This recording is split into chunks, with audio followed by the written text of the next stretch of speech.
All right, everyone. Well, welcome. This is Nudawn, a Final Fantasy XI podcast. This is episode 10. Also happens to be our 1-year anniversary. And I think we have a pretty good episode tonight where we have two very special guests.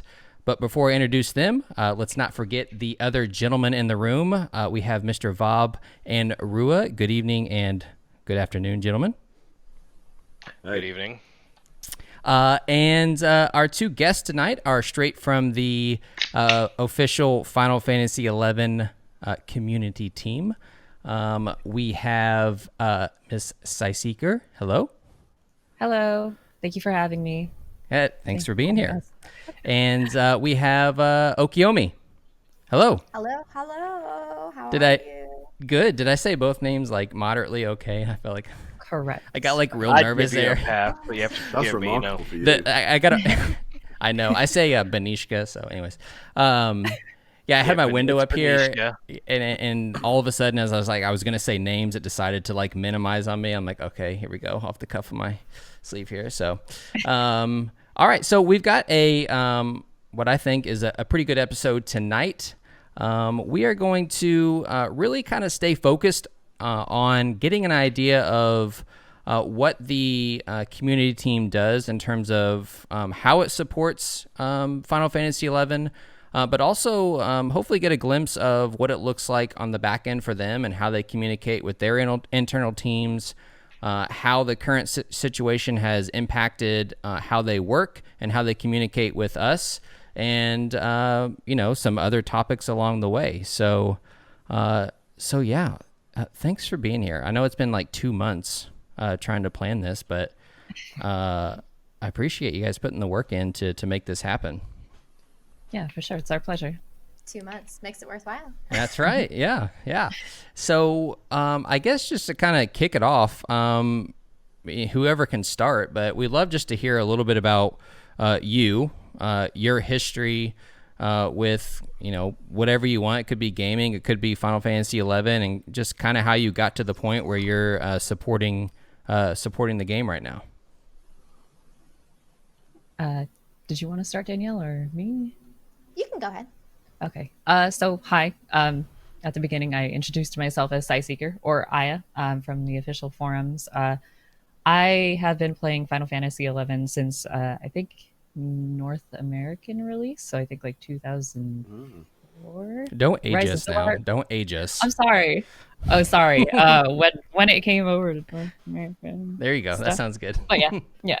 And I guess I've been playing it off and on ever since its release. I usually emphasized a lot of story playthroughs and stuff, and actually that was how I eventually came towards this position, is that I actually started a series on my personal Twitch channel that went through every single expansion and side story in Final Fantasy XI. And then I also played Final Fantasy XIV as well. And so I feel like those two hand in hand kind of got me this position on the official Square Enix community team. Did you hear Rua's like little you like mentioned like lore and quest Yeah, and going through the story in to. his face, like Totally even mean like to. started to bright. He go, yeah, I told you. Yeah. So good. I was going through your channel, and do you do some of like the voice acting stuff too? Do you try to kind of interact with it, or? Yeah, so I'm actually an aspiring voice actress as well. So I kind of try to use Final Fantasy XI as sort of like a platform to help me practice in terms of like the characters and stuff, because there's no voices in that. And I actually got the inspiration to do so from the Famitsu voice acted cutscenes on YouTube back then. So I thought it was a cool idea to go ahead and try. And it did really well. So I continue to do it every now and then. I've known Aya like prior to receiving this, and like I remember following her channel for seeing like the voice acting and stuff. I've been on helping her with it. I get giddy every time she talks about it, because I think I love when she does the voice acts. Like, let me just tell you about her history. I love it. Yes, she's great. Yeah. No, like I do. No, that's great. Yeah. So, I think it's a good transition. So tell us about yourself. How'd you get here? Where you come from? And just a little bit about yourself. well, first was I finished? I'm sorry. I didn't Yes, mean to I'm cut done. I'm totally Okay. done. Yeah. Okay. Well, how long do we have? Well, we typically talk for 2 hours, so you know what? I feel like you could probably go as long as you want, and we'll be good. Okay, let me try and make this fast. Oh God. So I actually started playing Final Fantasy 11 quite, I guess, before like the community team. I've only actually been on the community team for about a year and a half now, and also do coverage on 11 and 14. But prior to doing that, like I started playing 11. I'm gonna get flack from this. I was a late bloomer, so I started playing during the 360 beta. Oh. So that was like right before Treasures of Our Urgen came out, shortly before that. And while it does seem to get a lot of flack, I felt it was like the best experience ever because those servers were so like clean slated that I felt like I got a really good like launch expansion or like launch experience. So that was kind of like my first dealings with Final Fantasy 11. From there, I kind of feel like you have like tiers of like addiction that occur with Final That's Fantasy true. 11. So like I really vividly remember my first day. I started in Bastok. Go Bastok. I remember Sorry getting for to your like loss. I remember getting to like level 7 the first time, and my friends had tried to get me to like play. And I remember walking into school the next day, and they were just like, "How far did you get?" And I told Aya this story before, and I was like, "Locker close. Okay, guys, level 7." Level and they were 7. like, "Ooh." What job was it? White mage. White mage. Okay. Yeah, it's kind of funny story with that too. When I first started, I actually didn't know till like level 5 that we got here. So I was doing like Melee white mage. I was doing the nail like to heal, and my friend came out to check on me and see how I was, and they were like, "Why aren't you using cure?" And I was like, "What are you talking about? I'm healing just like you told me to. I'm using like the /nail." And they're like, "No. I mean like cure." Heal us, like, not what? you. Yeah. And so like that's kind of how it started. I think from there, like how I mentioned, you have like tiers of addiction. I remember going into Constant Highlands for the first time. I remember being like super in awe about like the crags, and I think that was like my first really like, oh, what's this? Like seems like a lot more than really just like some normal game. It took me 3 weeks to get to this crag. It's so amazing. Right? Yeah. And then I remember because it ironically, you know, as a new player, I was like, whoa, wouldn't it be so cool if there was something inside that? And then, and like being so ominous. So then I remember like my Dunes party. I had a good experience in the Dunes. What? Yeah, I actually did. It was Tell me more. well, we didn't. Okay, so we weren't on crabs, so it didn't take forever.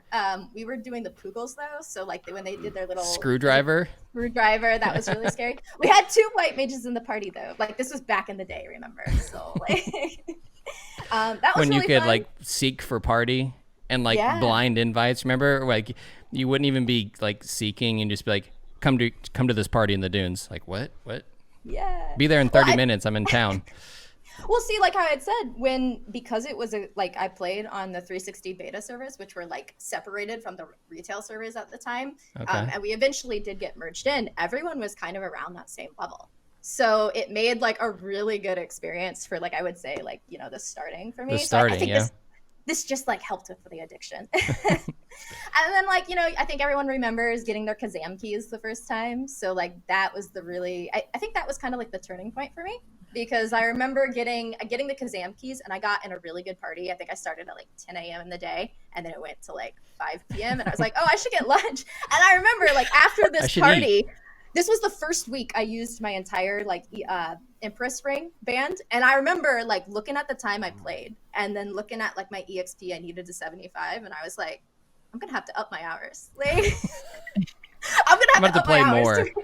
Yeah, and so like that, I think that was really like you know the starting of like getting addicted. From there, I mean, I did a lot of stuff just with like the community. I think I don't really ever think I was known in like 11 like I was.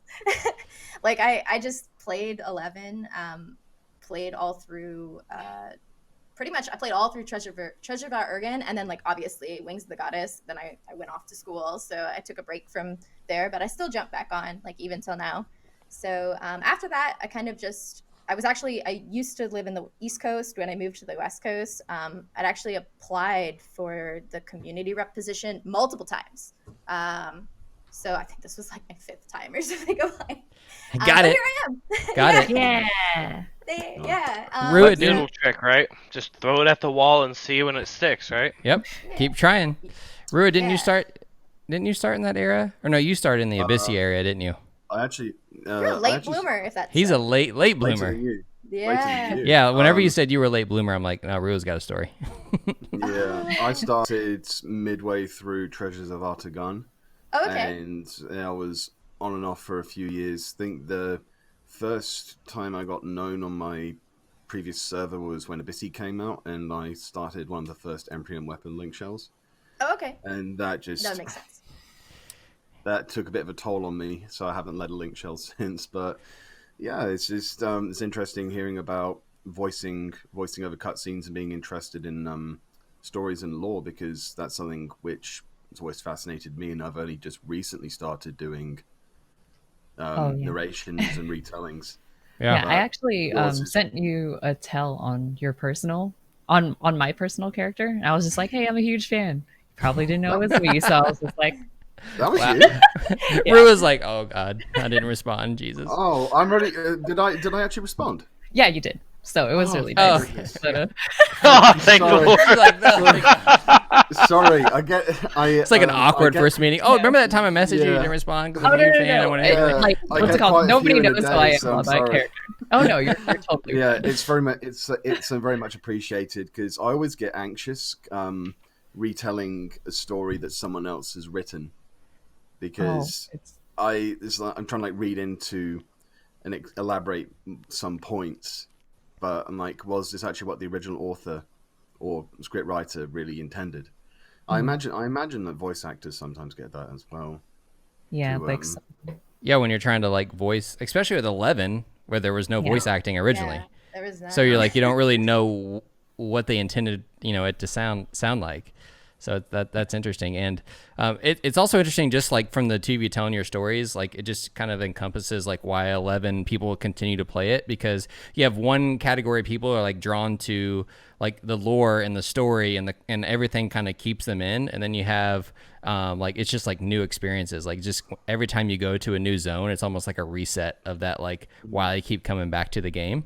So that's awesome. So were any of you did any of you make it to the hardcore stuff, were you camping H&Ms that spawned every 24 hours, or Sky Zapakna who would run between 3 zones and you'd have to just walk for 3 hours to get him? Yeah, so I actually started off as a monk main at first, and so to get the black belt stuff, you kind of had to farm certain NMs, and then I think that's what started my addiction to Thief. And why I eventually became a Thief main was because there was something about just, I don't know, getting the time of death and then actually getting the claim on something. It felt good, and it was a good rush. It was weird, but I loved it. It is. Understandable. Nobody, if you cap hogs and you're lying to yourself if you're saying your heart rate doesn't go from normal to about 150 when that Spinny Sipley or whatever that name is for that Misty Silk Cape in East Sarudabrud is 30 yalms away, and your spell only goes 20, and there's 5 other people running towards it. Yeah, it's mild heart attack. So that's crazy too. If I had to talk about how deep I went off the rabbit hole, I look back now and I think it was probably unhealthy. It was. I won't get into the relationship thing for my high school and freshman year of college, but it was definitely one of those things where it's okay, looking back, this is a problem. To go back to your question, I think I experienced probably everything at 75 cap, and when I say everything, I mean everything. I was in I started out, I got in a Dynamis shell, so I did my Dynamis runs whenever. Then from there, I went to H&M LS, so Sea, Sky. I probably did for Treasures of Art Ergen, I lived in that content. Captain, I did Savage for a 2 years straight. I never missed my armband kind of thing. So farming all of Salvage. I loved doing the ZNMs, not assault, salvage. Well, you needed assaults for salvage. Yeah. So I played right at the start of Abyssia too. So I did do the like first zones of Abyssia, but that was right when I started like college. So I didn't get a good like playthrough of Abyssia like I think most people did. So Rua's experience is pretty like interesting to me because like most people I know who stay with the game now have like that really deep rooted like they played at like 75 cap era. So that's interesting. But yeah, it's like so crazy too, just because like I ended up meeting my now husband in 11. So like okay. when I say like I played 11, like my life was dedicated to 11.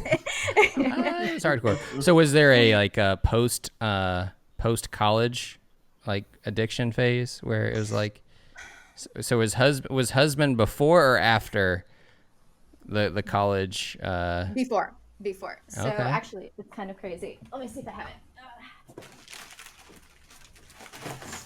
Oh my god! I wish you getting out. When I say like I'm addicted, do you see how? This is really good. Do you see how this was elitist Final Fantasy 11? I have like a whole notebook filled with like. You're not hardcore unless you follow these bullet points. No, like because remember you didn't. This is back in the day when you would have 77 tabs open, and my computer could not handle that at the time. So, so like I have like all my chocobo. Like I was big into chocobo raising.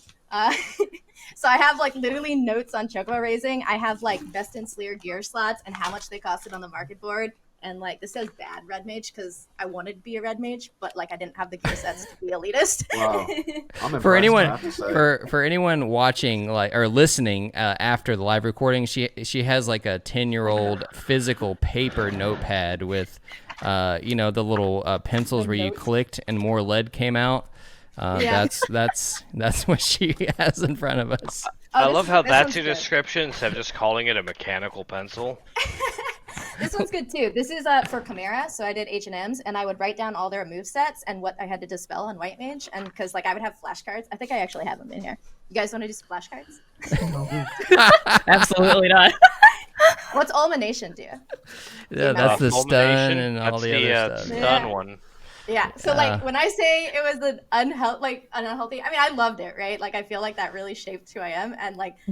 I feel it's worked really well, like having this job and just kind of like relating to what people's sometimes like frustrations or just like feedback has. But I played like legit. Her attention to detail it helps a lot, honestly. So I know she's like framing this as like some unhealthy obsession, but it really helps us on the team. Yeah, no. So like, you got to think about like, especially I'm sure you all like at least pay attention to the what people have to say about certain elements of the game, and obviously someone on the team being so detail oriented kind of understands those. So it's a balance of like, okay, what's actually possible versus what is the community saying and wanting, and being able to balance those things. So, it makes sense.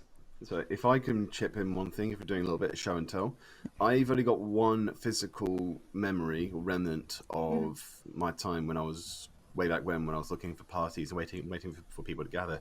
I still have it. Hang on. Do we get a yes. She's getting so excited right now.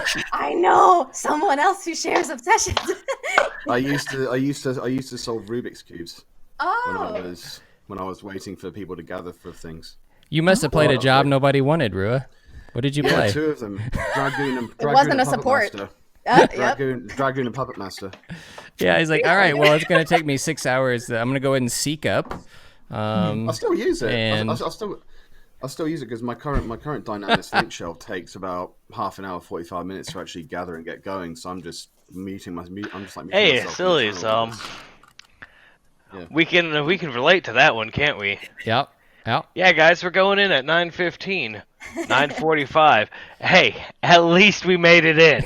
No, you have to have like the no strike rule. Like, yo, if you're late, like I don't know, I was a really like strict HNMLS. So like, if you were late 5 minutes, like that's like 50 DKP. You're not getting your TMF. Like, it was limit. I'm loving this even more and more. Yeah, you're like Rua was telling me his. I mean, I won't even call the person out because they may be listening. But yes, Rua had some rules with tribulins. I mean, it's a modern thing. We were trying to spawn it in M. but you do a ton of buffs. So, but yeah. See, two things would get people kicked from my old link shell, Endgame link shell. One of them was forgetting a Tribulans 3 times in one event. Okay. For Racing Gma. Yeah. And the other one was repeatedly using Warcry from a sub job and overwriting a warrior main's Warcry. This rule was encouraged by one guy who might be watching. I think you might know who I'm on about, Asilis. But it's one guy who got so wound up about it. It just, we had to. And I know 2 people who got sent to the gallows. Pretty much. Axed. That's so interesting, though. I see, like, because I didn't. Oh, go ahead. See, these were in the dark times. Oh. We are now living in a more civilized time. Yeah, we no longer axe people for their disobedience. So, like, you asked if I had gone back. I have, like, I've been running with a group that's kind of been like going back because I didn't play like. I didn't play when like the whole Resin Gma, the shadow areas came out or anything. So when it came to Gaia's Feet monsters, I was like, I did those I think 2 months ago. Like it was really recent. So it's interesting hearing like that kind of thing when it was in like where people were actively doing it right when it came out, and then you had to enforce those rules because it sounds like it. But I think everyone that I've been with so far has been really chillax. But I think that's probably because it's been out for so long, kind of thing. I think so, yeah. Yeah. Yeah, the frustrating part now is a lot of the game is like made to do with like a party of people now, like so 6 people. So we like throw that out the window, and when there's like 18 people and you fully buff, which takes like 15 minutes to do, and then you go to like attack this still scales, so. Yep. And you go to spawn this monster and it's like, nope, you can't do it. Somebody doesn't have the right item, and then you just wasted it. It's terrible. So yeah. No, we had that too. Like we went back and did it, and we had to actually just because like I mean some people were still gearing, so like we had to go back with like just exchanging people with the 6-person party and doing like summoner burns or doing like just cheese strats. Yep. Until while the summoner burns there, you might as well use it. So it's all fair in love and war until it gets patched, right? That's right. So can I just say can I say Sai? Does anyone call you Sai? She's calling you one name, Aya, and then there's like Sicycre. So I'm like, which name do I say? So whenever I go to say one. Matter. So are you getting into the game more? Have you been playing it all? Yeah, I've actually been running with these people, and what's it called? My attendance isn't as great because it's kind of hard for me to balance both. I'm actually playing 3 MMOs at the moment. Oh my gosh! And that's hardcore. It's kind of hard to like cycle between or among all 3 of them. But then there's like some other stuff that's coming out too that's like not MMOs, and so all my time is just like trying to pretty much accommodate all these MMOs and these new games and everything like that. What do I play? But yeah, I mean, I would very much like to because I've realized how my thief isn't as I guess needed as much as it used to be anymore, especially since I can't like hunt a bunch of NMs down by myself anymore. I can't a whole bunch more gear that has treasure. Like I mean, granted, it doesn't get you like TH. I mean, Treasure Hunter caps at 4 from non-thief jobs, but still, I mean, being able to slam Treasure Hunter 12 or something on anything is still never unappreciated. Well, I also say that a good thief is brilliant in Dynamis Divergence. Like a good thief is potentially the difference between getting a lot and not getting a lot. There you go. Yeah, something to look forward to, especially during the. I mean, there's campaigns where like the Treasure Hunter impacts a lot, because it's where there's like statue campaigns and stuff like that. So yeah, and well, other than like playing thief and all that stuff, I've gotten like a recent interest in Corsair, so I've been trying that out and seeing how things are going with that. I ask Gaia every day. I was like, "You're playing Corsair? Did you max your damage? Like, what's going on?" Yeah, she always asks me, "Hey, how much damage did you do?" I'm like, "Okay, you need to." I Did you unlock Are you mastered yet? You got job points? What do you? Why are you? It's just like, what are you doing? You should be getting CP right now. Why are you taking so many breaths? R15? R25? Yeah. So trust me, I understand things I must do. It's just time is not on my side. Time. No, it's totally right. I think for me, it's like, oh, she has a Corsair. You want to get it out there? You can come with me. But before we can party up, let me make sure you meet my checklist of things in my book. Let me check that real quick. That's my notebook. Yeah, you remember this? This was all the good. I got my notebook here. Death penalty. Yeah, nope. I imagine like what's it called? Okieeomi is just like you open it up and then it folds down and then to the left it just keeps folding down. That's a list of requirements.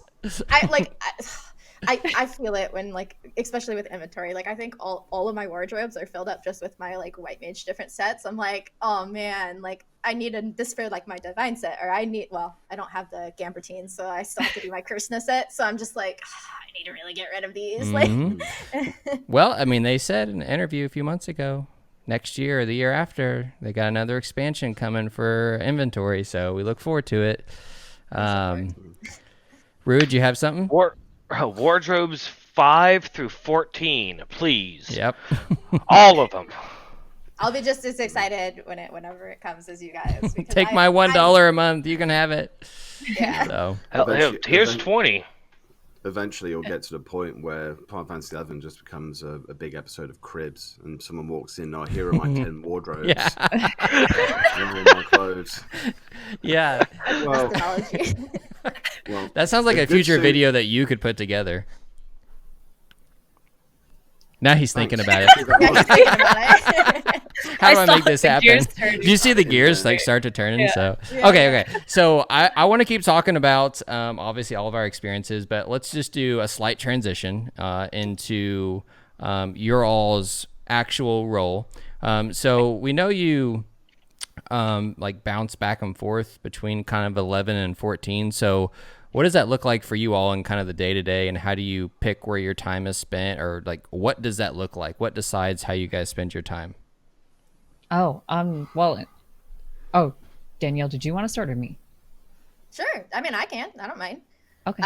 Well, so definitely like one thing I think when it comes back to like bouncing between time, like ahead of the time, just knowing different schedules, because like bouncing back between 14 and 11, I'm sure can be like pretty daunting at sometimes. Like for instance, both of them are pretty intensive time games. Like they both take a lot of time. I mean, any MMO, right? Like you can have like one MMO you can dedicate a ton of time to. So managing that can be difficult at times. I think like for me, normally it's kind of just checking both of the like subreddits really early on in the morning.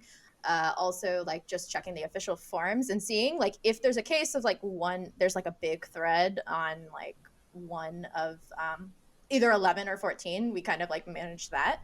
So we do keep an eye on both of them. But I would definitely say managing it, it's definitely a constant. It's just like, you know, if we know a patch is coming up for Final Fantasy 11 and there's going to be like a lot of new content, I think we're always like looking for, you know, first of all, is something malfunctioning, right? Like if does everything work? You hope that's not the case, but if you do see like, you know, oh my gosh, we can't access this, then obviously probably something's wrong and there's a whole bunch of people talking about it. So that's like the big key thing to keep out for. But other than that, just kind of looking at each of the threads, monitoring, you know, what players are talking about. And I think it's really just like a constant every day. But when it comes to, you know, managing which one gets more attention, it's on a case-by-case basis of like really what's happening in each community. Yeah. So when you guys are monitoring that, and I realize you may be limited on what you can say, but do you guys have a system that makes sure like one person's not tackling like the same thing or something like that? Yeah. So if you go, okay, and can you talk about that at all, or? Pretty much like every week we have reports for both 11 and 14. And so we, as Danielle said, it's mostly like a case-to-case like kind of sort of deal. And so usually we always try to find something from both games that we could put on that weekly report.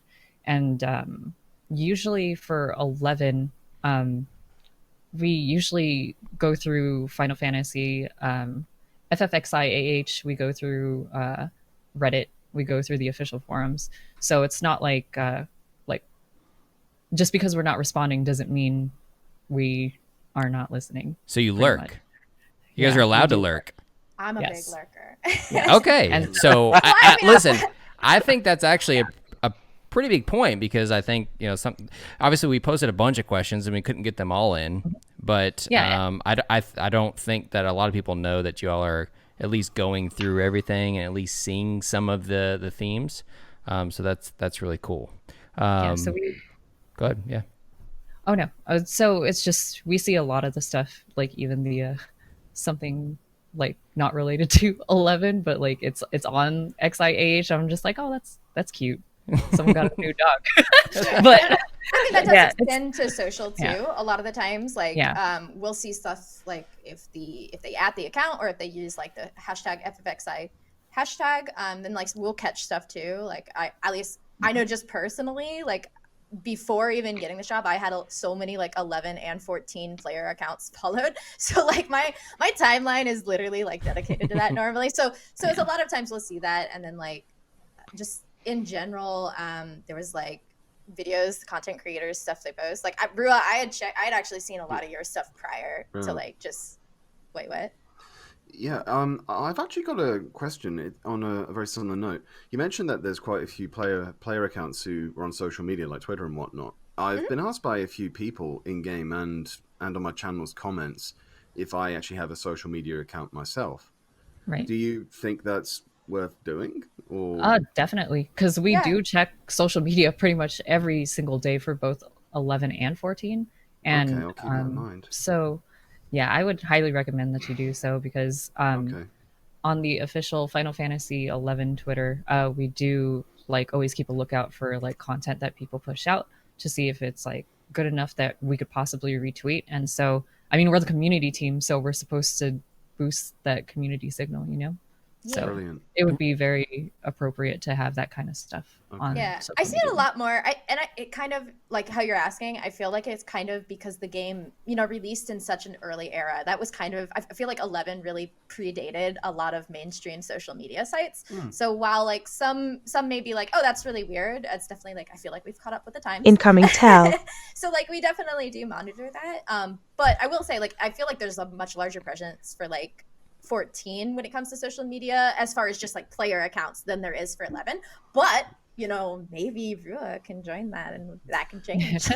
Well, the good thing, Rua, is that you know me and I have around 28 followers, so I can give you all the biggest tips, the greatest tips. And you've got it's interesting. You've got some fabulously talented people who make content in various means. I mean, I'm sure you guys have seen the art Incoming that tell. Taco Munch has been doing for various things. They were doing the Inktober's. We saw some of those. I loved their skeleton piece. I think we actually had retweeted that too. So Yeah, and in my most recent job guide I had a rummage through some of the old fan art that people had submitted to the Square Enix through the Play Online site.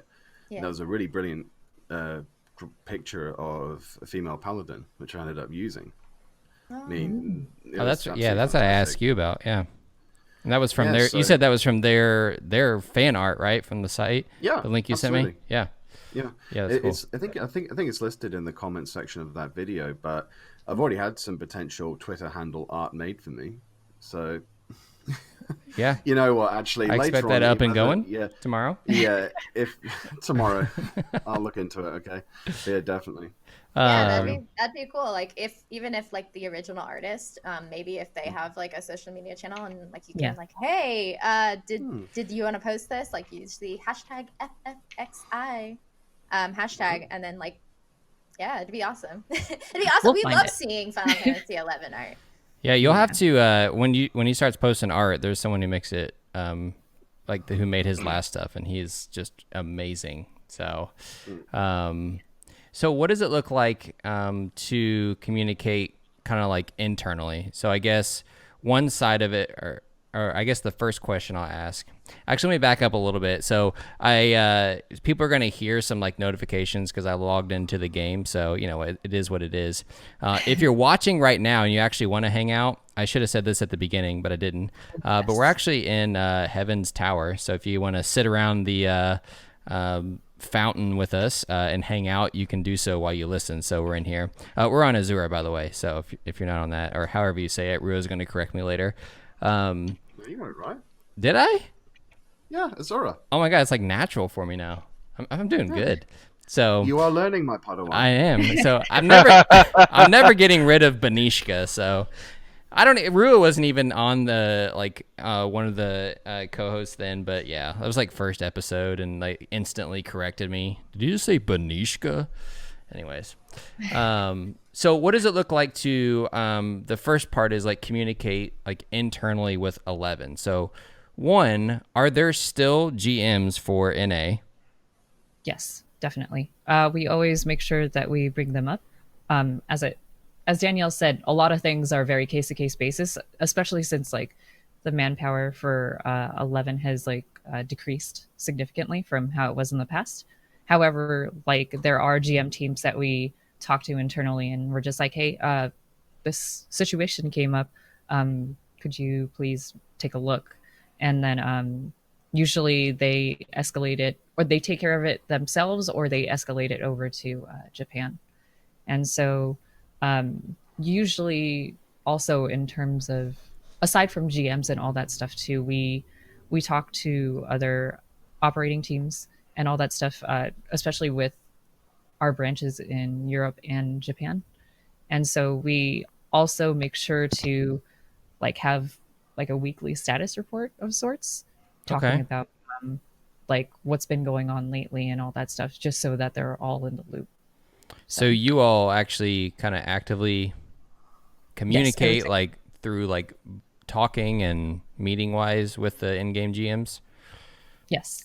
Well, obviously, since work from home has changed, like it's, yeah. I mean, prior to like the work from home situation, it'd be so much easier because it would just be, you know, like a Skype ping away. Hey, do you want to meet up in like the break room or something? And we can discuss. And of course, there's always like meetings set up that just occur like weekly to monthly sort of thing. Now that it's been moved to work from home, at least like within our team, it's like, it's all, I mean, we're just pinging each other. Hey, I need you here. I got this call at 4 conferences, 4:30. Yeah, I will say I miss, because me and Sicycre used to sit right next to each other, and so like sometimes you just like tap. Hey, Sicycre. That's how me and her contact each other internally. I just like throw something at her, she throws a post at me. It's great. So do you all hamsters going on? Have you all? Like, do you all speak Japanese at all? You guys learn Japanese? No? For me, just a little bit. But we have 2 dedicated members. I want to shout them out real quick because they usually take care of all the translation. So Zexos and Voltanine, you might see them more often on the 14 channels, like posting stuff and all that. But usually those 2 are the ones taking care of the translation. For me, I could talk like elementary Japanese, and that's it. I don't speak any Japanese, so yeah. Auto translate. My Japanese. Yeah. I was gonna say Google Translate, but thanks for the offer, but I'll have to pass. Yeah. Sorry, I misplaced my keyboard. So do you all? So I guess then that kind of goes into, let's say you get these, let's say, reoccurring themes, if you will.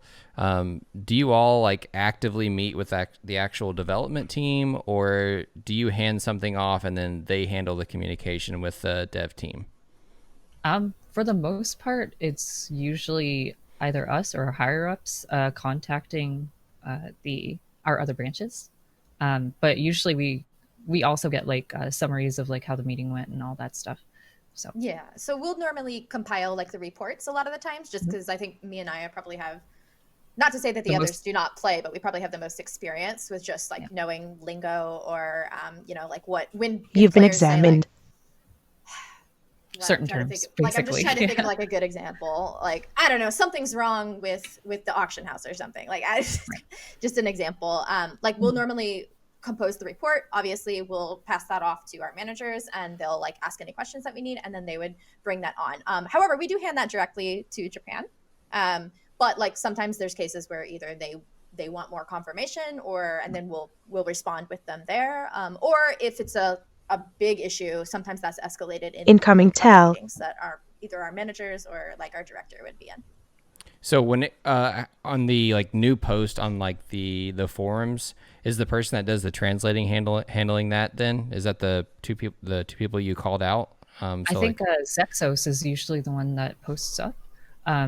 So if it's not Zexos from our side, it's usually somebody from the Japanese dev team that Zexos or Volta9 have translated into English. Okay. So, cool. I think, do you mean like Goosen too, when they do like the dev reports? I think the localization team normally will handle that sometimes too. And then there's the localization team as well. Yeah. And so, by the way, that Final Fantasy XI auction house post with all the localization stuff, we look at that very regularly. So, yes. Yeah, so, or actually, what is that one? On the forums? On the Final Fantasy XI. FFXI, it's like a whole list of just like localization errors that have been caught, or like misspellings. Or yeah. So we usually check that just to see if there's like a new batch, and then we toss that over to the localization team for them to fix. Cool. Mm-hmm. Well, there you heard it, everyone. They are on the forums, and they do look and they listen, so it's good. And do you all handle like? Does like do like GMs handle like bug reports, or do you guys pay attention on the forums and you kind of accept and move like bug reports down? Who kind of handles the moving around of those things? I feel like the GMs usually handle that, if I'm not mistaken. Yeah, for bug reports, that would be normally GM. Sometimes like we'll come across like a thread or a player or someone in the community brings up maybe an issue that they're having that would be like suspected as a bug. A lot of the times we'll still report on that.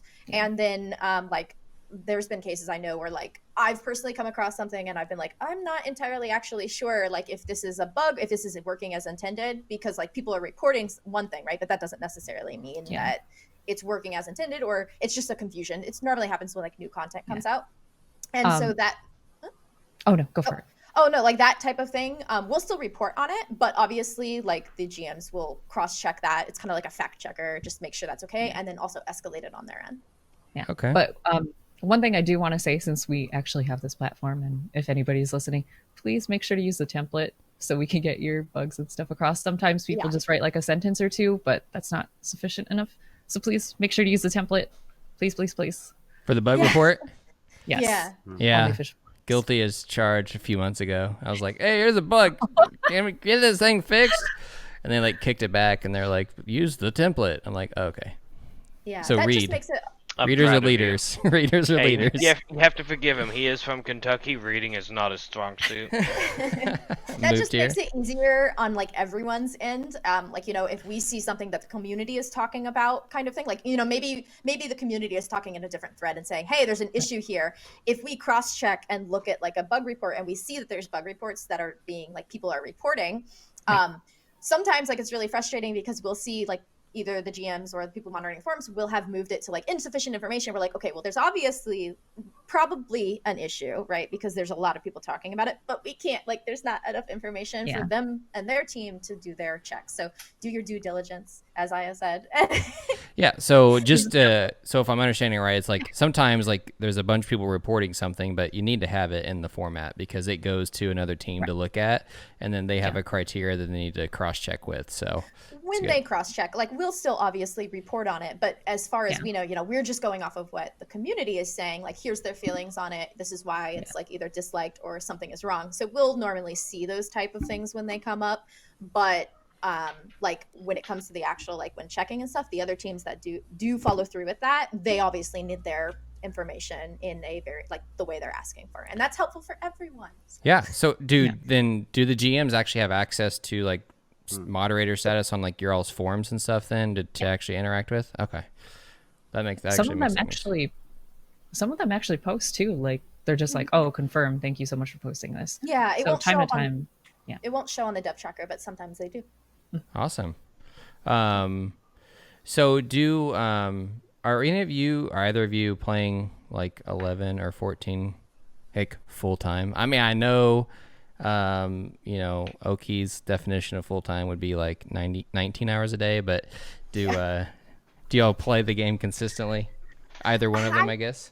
I would say, like, for me, it's definitely like anytime there's a new version update, which is every month at this point for the most part. I mean, I'm hopping on at least to get my login points and my monthlies done because I really want anything new that comes out. Yeah, but it's like weird because like my full time would be like, you know, the time that you have after work would be completely dedicated to that. But because I do work on Final Fantasy 11 and 14, I jump back between them. Like 14 received a pretty new patch this month, so like I've been over there doing a lot of the content, and like 11's was kind of a lot of more repeat, especially with the Halloween stuff was cool, that was new, so like I've been doing that. But outside, like next month though, we have Resurgence, so like I'm definitely another quest. Yeah. So for full time, like I wouldn't deem my personal self full time, but if you mean like, you know, checking it out each month, then yeah, I do that for sure. But I don't know. My definition of full time is like at least 4 hours. Right. Yeah. No, I knew it. So, and go ahead. Yeah. Oh no, I guess I would say Danielle plays a little bit, or Okieeomi plays a little bit more than, or a lot more than I do in terms of 11. But I just recently got into talking with some people, and they've been really accommodating and like teaching me a lot of stuff too, which is really nice. And for 11, and for 14, I'm very much involved with like my FC and everything like that. And they recently promoted me to be like one of the like leads for their FC. So I kind of have to like make sure that all things are according to plan on that side. So it's just usually shifting responsibilities, and then whenever I can find time to play 11, I do my best. It's kind of funny too because like, you know, I played like 11 prior to being on the community team, but like even though I say like, oh yeah, no I don't, like I feel like every single day I at least am reading on 11. So like if you like take track of the hours that you're like, I guess participating in like Final Fantasy 11 related things, like that's a daily that's like a daily thing. So. I do that as well. Sometimes when I say like I'm on my lunch break at work or something, and I'll just like get my phone out and I'll go and check the auction house forum and see, okay, what's today's order of mayhem? Yeah, what's today's order of mayhem? Yeah. Yeah, with I don't know, with 11, I think one of those things that kind of keeps, I mean, because I just came back I guess it's been like a year and a half now, but I actually saw, it was actually Rua's like scholar video. I don't know if it's like his lore video on it. And I just think that's part of the reason why like 11 is just so like unique in its ways, because whoever is running the lore in that game is just like on another like level. Like I didn't play 14 enough. It may be there, but I just feel like everything is so meticulous in how it's connected. Like Rua, I made a joke where I was like, if we gather in Heaven's Tower, you probably know the history behind the fountain in Heaven's Tower.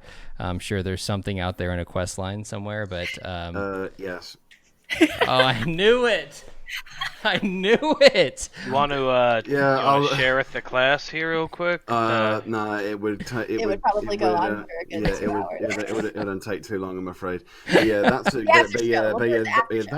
that's a joke that my link shell buddies throw at me sometimes. They're like, oh, we'll just be like talking about some random topic, and then I'll just go into the history of it for like 2 minutes. It's like, okay, pivot away from this, because Rua's just going to go on this long spiel on how this actually came to be. And as an historian myself, well, trained historian, I quite appreciate attention to detail, and whoever was doing the story work and the lore work for 11, and pretty much all the Final Fantasy games in general, I know it kind of varies on each installment, but they really know their stuff. I'm convinced that there's at least 1 or 2 historians or classicists on the Square Enix development team, because some of this stuff is brilliant and really obscure. And when you're getting someone like me kind of scratching my head saying, wow, I didn't know that. That's really obscure, but it's all relevant. I'm like, wow, I'm really impressed.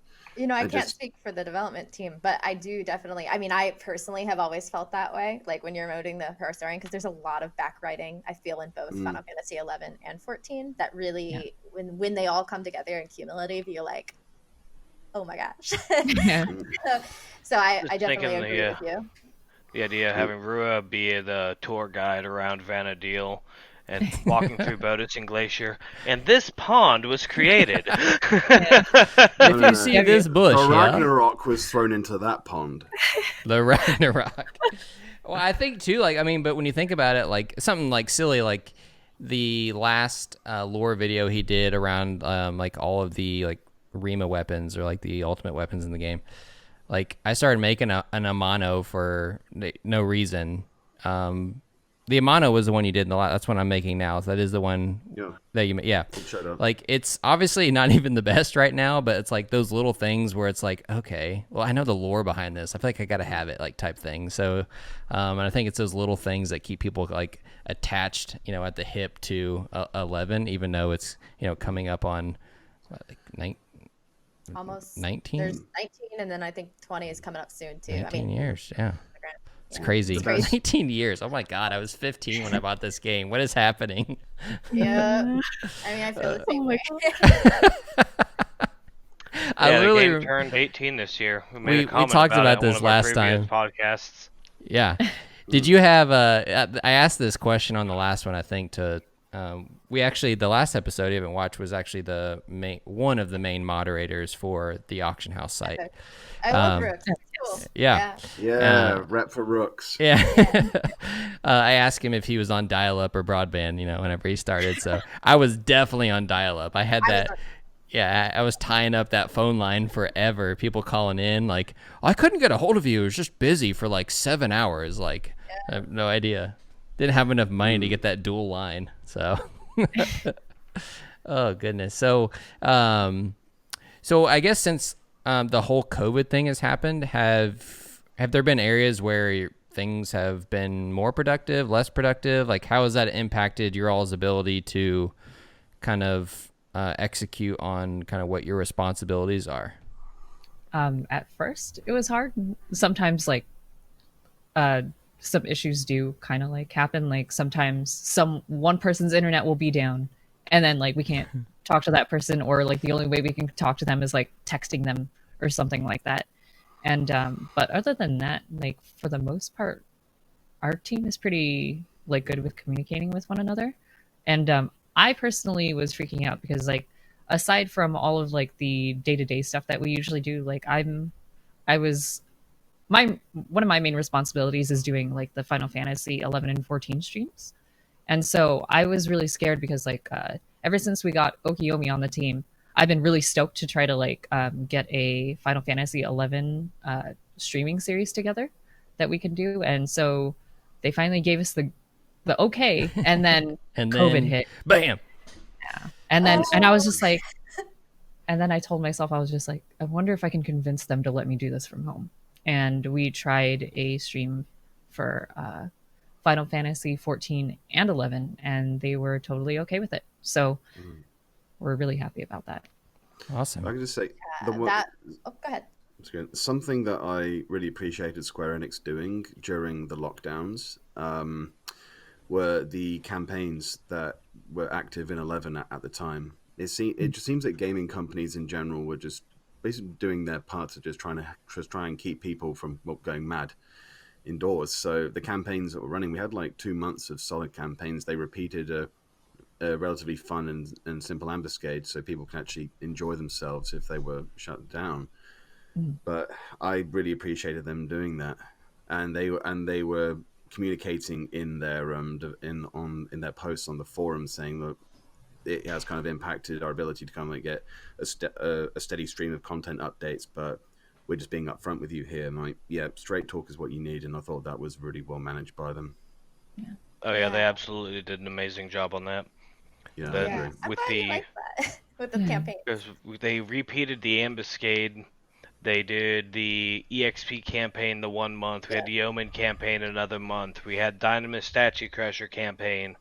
Like, all of the campaigns that people get excited for. Yeah. And even not just the good ones, because they even had like the Macrocosmic Orb campaign. Like, they didn't just do like the, they essentially were just like, flip the switch on all of them. Send it. Yeah, a lot of the campaigns were ones where, because I think obviously there was probably going to be an influx of returning players. So a lot of the campaigns that they did for 3 months in a row was very beneficial to those people kind of thinking about coming back to the game. So it was really good, really good. Yeah. So on the stream side of things, the first question I would have is, are there any more plans to make it like more regular? So more than once every quarter, I think is what you're doing now. So once every few months. Yeah, so we actually stream bi-monthly currently, but we are thinking about at the start of next year, we're trying to make sure that they are on a monthly basis, just like 14 is. But we just want to make sure that it's not like a significant workload if we were to do everything monthly, because we don't want the quality of anything to suffer. So it's... Oh, good. Oh, no, so it's just that's just something that we have to keep in mind too. And so like I guess that's pretty much it. We just want to make sure that they don't compromise one another. Yeah. Rue, did you have something? Oh. Okay, go ahead. Oki, I'll say Okieeomi. I was gonna say Danielle. You guys are throwing me off so much now tonight. So. Oh, sorry. Between this job and then my real name and then like just my personal names, I have people throwing me different names all the time. So it's yeah. Like I really hope we can. And it would be nice to, like, as Sicycre said, we have to make sure like the quality still stays there, and especially like, you know, right now we're still work from home. You can see my awesome makeshift. Actually, going back to the whole COVID, like how it like this is the first time I think anyone from 11's actually seen me if they didn't tune in to 14, because literally like our first 11 stream like was the day we started lockdown. Yeah, I'm pretty sure you're right, because I think I've watched all of them and I've never seen you. So exactly, because I stream to Aya, and then Aya streams, Sicycre streams to everyone. Yeah. So just having like the multiple outputs is really difficult to do when we're doing like a whole bunch of different gameplay. And then, she's using her personal rig. So, we can't, if we were in the office, we have like an awesome rig set up, but so there's definitely like that when it happens. So first stream, I definitely think the first week of like lockdown was really scary. Cause I remember, like we actually both came into the office to do like stream setup, and then literally like Los Angeles was like, sorry guys, like we're making a mandatory, like this county is shutting down, and me and Io were in the office and we're just like, what do I do? What are we supposed to do? Like no, it was only us two, because they were limiting like people who were coming, so we're just sitting there like, and then like I freaked out because I have like, you know, family members here. I'm like, oh my gosh, what am I supposed to do? So it was definitely, first week, but I think like we adjusted pretty well, the whole team, for this part. I feel like now that everything's like adjusted to work from home, not much has changed outside of, you know, obviously we can't go into the stream room. Me and Aya can't have our little powwows like next right to each other. I think one thing though that like really kind of sucked was I don't know if any of you had been planning to go to PAX East in Boston. That was actually in 2019, so that was earlier. 2020? It was early 2000. Yeah, I think it was supposed to be in like right at it was like right as everything hit. Yeah.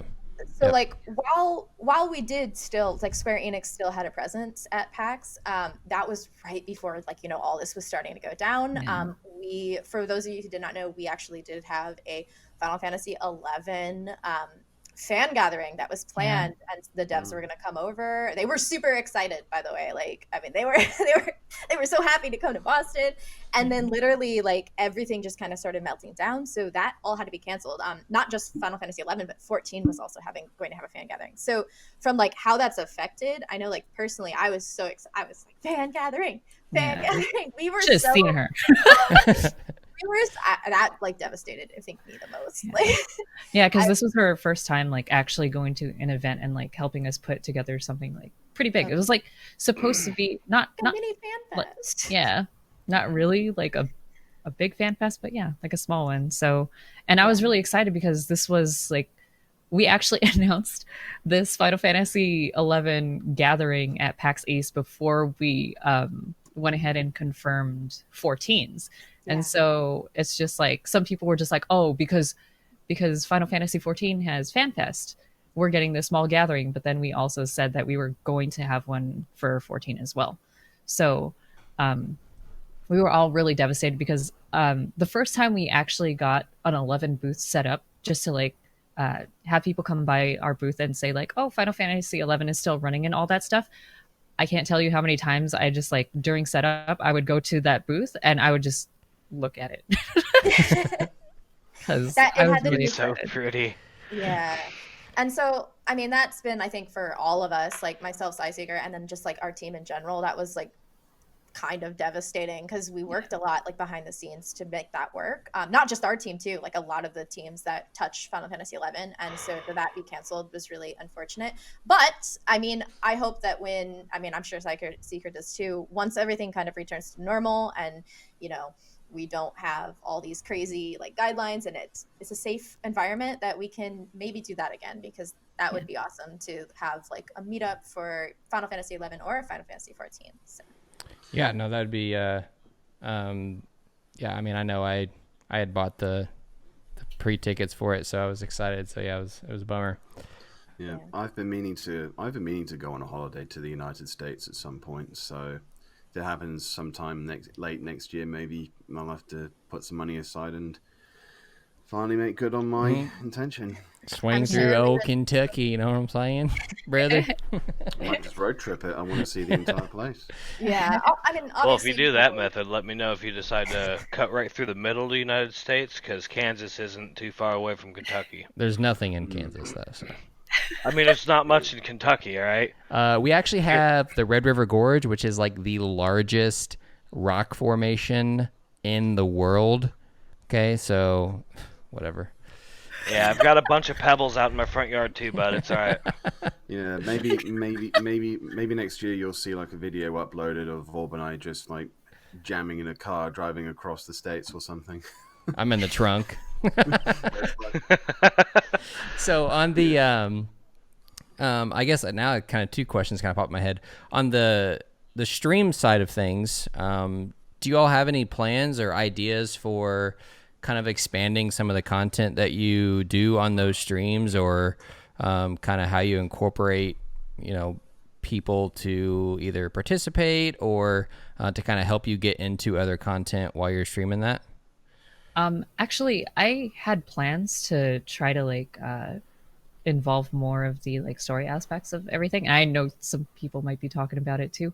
But yeah, like I said, story means a lot to me, and that's what ties me to 11 the most, I would say, out of all the aspects of that game, is just the lore behind everything. I never get enough of it. Mm-hmm. And so it's just like when I get a chance to be able to present that kind of stuff, especially if we're doing it on a more, I guess, monthly basis, I'd be more than willing to like try to put something together for that. And that'd be pretty sweet. You want to do like 1 month story time with Aya, and then 1 month. I mean, or we could involve content. Oh, I mean, I'll come along too. I could involve content creators. You know what I'm saying? Okay. Yeah, no, I think it'd be great. But another thing too, and I know this isn't on the approved list, so you don't have to respond to it or anything. But like, I think some people would want to see like what the new, like other new content is as well. So like similar to what you said earlier, you hadn't done any of the, I'm gonna say it wrong. Gayest feet. Yeah, that. Gia's like, feet. Gia's feet. Oh, that's an inside joke. That's an inside joke. Sorry. But I think people would want to see that. Would want to see that as well, because obviously, Rhapsodies of Vana'diel is like, what they said was going to wrap up the entire game, but now it's like, we're going to keep it going and we're going to keep adding stuff. But some of that stuff is like, once you go through this new storyline that we have, here's this content that you get access to along the way. So there is new content out there that you're rewarded with as you progress through this storyline. So I think that would be pretty cool too. Well, one thing. Oh, go ahead. No, go ahead. No, it's just one thing we always try to say at the end of every stream, but like we don't find too much like feedback from it, is tell us what you want to see on like future episodes of the stuff that we do. Like usually it's just like one person, and then we're just like, okay, well then that's the feedback that we got. But it'd be really helpful, even if you do just post on like Reddit, or if you only post on Twitter, like just make sure like if you do post it on Twitter or like some kind of social media, like put up a hashtag and then we'll try to find it. But we're always, our ears are always open to what you guys want to see. So, well, now that the forum people know that you're at least lurking, you know, they could make an ominous title of like, this is what I want to see in the future streams, and they know you're going to see it. You may not respond, but you're going to see it. So exactly. It's really cool to do some of that. I mean, like me going back and kind of experiencing, like I hadn't done Divergence and then I went back and did that. I hadn't done Gaia's Fate and I went back and did that. Omen, I actually had, I was playing like when it originally released, so I had actually done like the farming of Omen, but I've come back and now gotten the clears since they had added it, because originally it was only, you know, it wasn't they didn't have the what are they called, the little jester things, that was just like the farming path. Catare. So yeah, what, Catare, something like that. Yeah, the weird name of them. So like that stuff is really cool. I think like just from like a logistics standpoint, personally, that may be difficult with some of the larger scale stuff when you have like a limited time to stream, right? Because like at least with Divergence, people have to have the ability to enter, right? With like Omen, they have to have their key item. That's probably easier since you can stock up on it. With like Gaia's Fate would probably be good. I would be honestly worried someone would do something we might not want. Like we could spawn them, right? Like that would be something we could do. But just adding like a whole bunch of people in, I'm curious how many people would want it. I mean, everyone always wants their Ionic clears, right? So if like they want to get their NMs done, maybe that'd be something to do. It would require a lot of people, if you partnered with the right people, I don't think that you would have those bad things happen that you would think about. But no, I definitely agree. But a lot of the time, like, we do want to involve newer players. We want to leave it open to whoever wants to join. So that would be like, from the logistics side, just like me, like that would be my first thoughts. No, it's reality. So there's all kinds of great ideas, but then when it comes to executing, definitely understand. Yeah, it'd be really cool though. So far, like Ambuscade has been the consistently like best thing that we can do. Like it's easy for new players to get into it. And so that's usually, and it changes every month. So that's like a reason to showcase it, you know? Yeah, I think, I mean, I think along the lines of the other things, even if it's just showing it, and I know like a lot of players like want to get involved whenever you stream, but even if you had a couple people where you know could do like even the basic like Gia's feet stuff,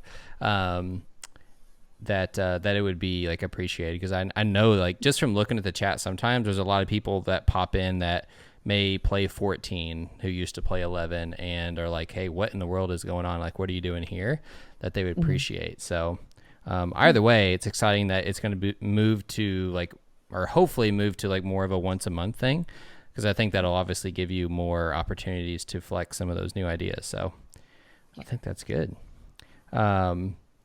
So what are, to kind of, I guess, kind of wrap up on the community talk a little bit, what are some things that you all have? Are there any like big accomplishments? It sounds like you told us a little bit about the meeting that was supposed to happen earlier in the year that didn't get to happen, but are there any things that you all have accomplished as a team over the few years that you've been together? Or I've seen a lot of the things that have been posted throughout the forums and stuff, like especially through 11, where I'm able to communicate that to the dev team, and then it eventually is like, what do you call it?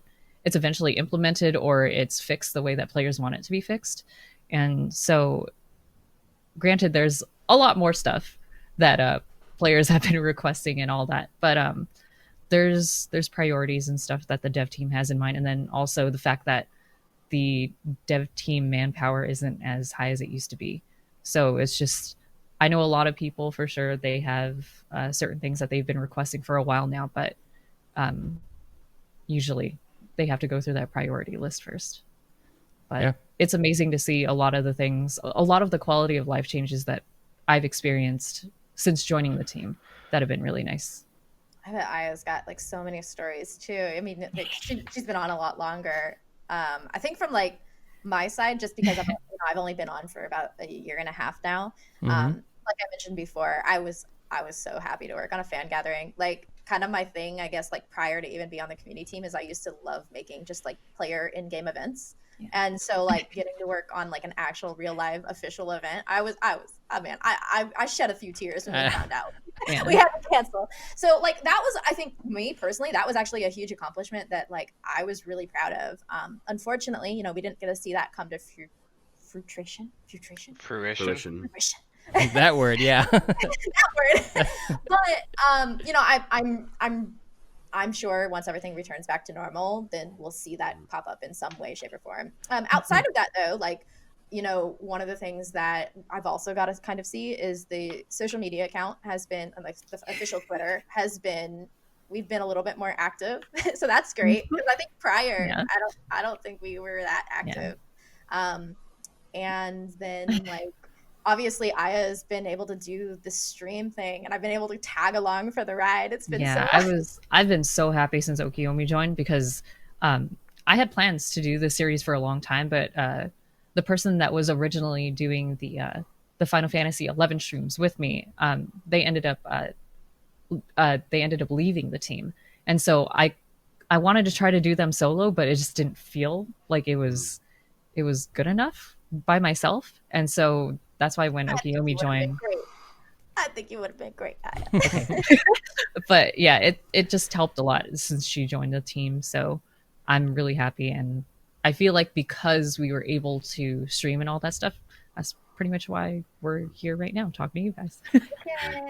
Being able to work with people on whatever project, if it's a bi-monthly thing you're doing, or if it's just a project like what I do, being able to work with other people, it's really beneficial. I mean, some of the guides I've done, I would have not gotten done without the input of other people, and some of the input for the history and lore I've done, I could have never found that on myself. So I can definitely vouch for it. I'm glad to see the enthusiasm is shared. Yeah, really, definitely. Enthusiasm to me is the most contagious thing ever. It's a positive contagion. That's what I always like to call it. Yeah, and I think too, just based on some things that you've said, and like I said, since you all brought this up earlier, I'll make the comment. That way, you know, I'm not bringing up something that you can't respond on. But, you know, I think a big opportunity is on the social media side of connecting with those people who are like super enthused about the game and creating that type of content.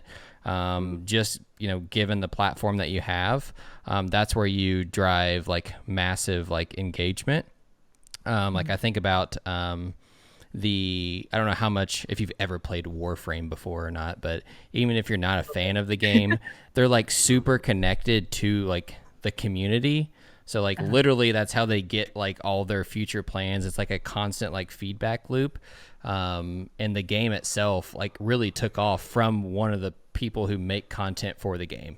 And like that's when the game actually took off. So I think it'd be like really, really cool to see more you know, content around that area. And even if it's like even on like you don't have to comment on this once again, but like on the YouTube side, like I think you guys could get involved on the channel there too, of like just to be a little bit more like, you know, English focused around like the updates that like come out, and obviously putting your own like creative twist on those things. Just in general, I think the whole COVID thing has like opened up so many more areas for like, okay, we could actually function a little bit away from each other, and it's all this technology is here to do all of these things. It's just a matter of kind of finding those ideas that kind of fit into, you know, what reality is. So on a similar note, I think I've been surprised how many Japanese players have actually tuned in to watch what I do. Which, I mean, someone said that initially the language barrier was a bit difficult, but they managed to get by. And I think maybe content creators reaching out the other way and just trying to like create. I know this is probably a little bit of an idealistic pipe dream in some aspects, but it might be doable. But maybe having content which everyone can appreciate. I mean, the video I've got in the pipeline is going to have absolutely no narration in it whatsoever, but it's going to be quite something. I know what it is. I've had two Japanese players, I won't name them for obvious reasons, reached out and said, next time you do a job guide, can you send us a copy of your script first, and we'll like get you some subtitles done. Mm-hmm. I'm like, well, that would have actually helped out a lot before I even put it up. That's really cool. Because that's actually really awesome. Yeah, and I guess so I guess I have some stuff that I could comment on that, just because I see this happen in the 14 community, where it's a lot more like if there's like guides or stuff that comes out weekly, like there's some people who do like the Blue Mage guides. I think they also get their stuff translated. Like people have reached out. I know, just like that seems to be more of a commonplace that's happening now. And then like it's so crazy to me because like the majority of my H&M-LS was actually in a Japanese H&M-LS. And like even back then, so like we're talking like 2009 to 2012 era, like they would speak English to us, so like to communicate in game. So I definitely think that exists, and it's interesting that you've like brought that up, because that'd be awesome. I think kind of seeing that like global kind of, when a game transcends kind of like a language barrier, I just think that's really cool. I think that was one of the things that like drew me to 11. I would have friends in like freaking Kuwait, like, and I would have friends like over in Europe really early on, and like of course I'm like this high schooler, and I'd go to school and I'd be like, oh, I have this friend over here, and people seriously thought I was crazy. Like I don't even care. Like, so that's cool to see that. But yeah, like if they're willing to take their time and have it translated, I think that's really cool that it gets shared like between languages. That'd be awesome. Correct me if I'm wrong, but was Final Fantasy XI one of the first MMOs to incorporate an auto-translate function, which wasn't really the best it could have? Well, by today's standards, it's kind of a little bit dated, but I think it was one of the first MMORPGs to incorporate such a mechanic to try and help players from different regions communicate with each other. Because I think the norm for MMOs before that, and even some today, is that they would have regional servers. And they would be completely separated. I don't know 100% on that, but I do know like I would say like 11 was my first big mainstream MMO, so I can't speak for like if EverQuest had it or if like RuneScape even had something like that, but I do remember that being like a very unique feature to like. Well, I remember when I was watching the, oh my god, if I mess up the channel I'm going to be upset, but No Clip, I think, is the name of the channel, but it did, if you haven't watched it, you should if you play 14, but it did the like kind of the rise and fall and rise again of 14, where they actually, and this is pretty rare, but the actual directors of the game, the actual directors of the game invited him to actually go over there, and they did the interview. The documentary? Mm-hmm. Yeah. Yep. And when they talked about part of it was 11 and everything that went into creating it, because before 11 there really was no Japanese like MMO like huge following, because it was like a lot of mainly westernized. And one of the big things that like main goals whenever they brought Final Fantasy 11 was to actually compartmentalize the countries and expand it. So I'm guessing like that auto translate feature probably expanded from that, so people could communicate at least in a simple form across servers. So yeah, because sorry. Go ahead. No, I would say like Final Fantasy 11 was what actually initially inspired me to learn Japanese, because there were just like some things that I could not get across to like some of my friends that were Japanese players, and so I would at least try to learn how to speak their language through like Romanized letters. And so that was enough for them to understand. And then that eventually became something that like, cause I love anime. Like I love anime. And so I decided that I wanted to learn that language too. And I feel like 11 had a huge part in the reason why I wanted to do that. The only anime series I've watched from start to finish, and that was mostly because my sister said, "Oh, you need to actually watch this." It was Full Metal Alchemist, the original one. Yeah. That was a while ago. Yeah. She's like, "What's your?" Watch this. I'm like, "Okay, let's just sit down and watch this." Oh, this is pretty interesting, but yeah, I guess it's something. Oh, I've watched a fair bit of Studio Ghibli's work, especially since they've started getting dubbing. Mm-hmm. Yeah. Over by the Big D and Disney. Yeah, I think some of those are quite fascinating. Studio Ghibli's work is amazing. Yeah. The most I ever got into was is Dragon Ball Z an anime? Is that considered anime? Yeah. It is. I watched it for like 2 years, and it was cool to like collect the action figures, and then I fell off. Miyazaki might disagree. Yeah. The Cell Saga killed it whenever it was like 6 or like 7, 8, 10 episodes for the one fight. I was like, okay, I can't do it anymore. I can't do it. So the Goku versus Frieza fight's still the longest fight in anime history, if I remember correctly. How do we keep them coming back? Let's make it never end. I mean, that's about what it was. So I did a quick Google search, and I do believe it was either between Final Fantasy XI for the first MMO with a fully functioning auto-translate function, or it was between the Phantasy Star for the Dreamcast. Yeah. The Dream Crash. Dreamcast. Dream Crash is about right. Yeah. It came out. It was like, hey, here's this awesome console that's ahead of its time. Yeah. And here's no content for it. Well, where's the games? They're coming. They'll get there. What's crazy is I'm pretty sure no, it didn't. But it had a built-in network, right? It actually had online features, which was like PSO what? Was definitely one of the ones that had online gaming involved. Like I would say PSO was one of the pioneers for a lot of MMOs. So I had to turn a light on. Well, yeah, it was the Phantasy Star Online was kind of what brought the MMOs from some basement dwelling couch hugger on like a RuneScape to a more modernized idea. I played 2 MMOs before I got to Final Fantasy XI. The first one was RuneScape, and the second one was Tibia. Ooh. I don't hear Tibia mentioned that often. RuneScape, because it was browser based, you could sit in your like high school class just with a browser pulled up. Ridiculous. So, well, I guess on the 11 side, I mean, we'll jump back to 11. Favorite. We started in Octagon, but I'm assuming you played all the content, so you probably still answer the question. But favorite expansion?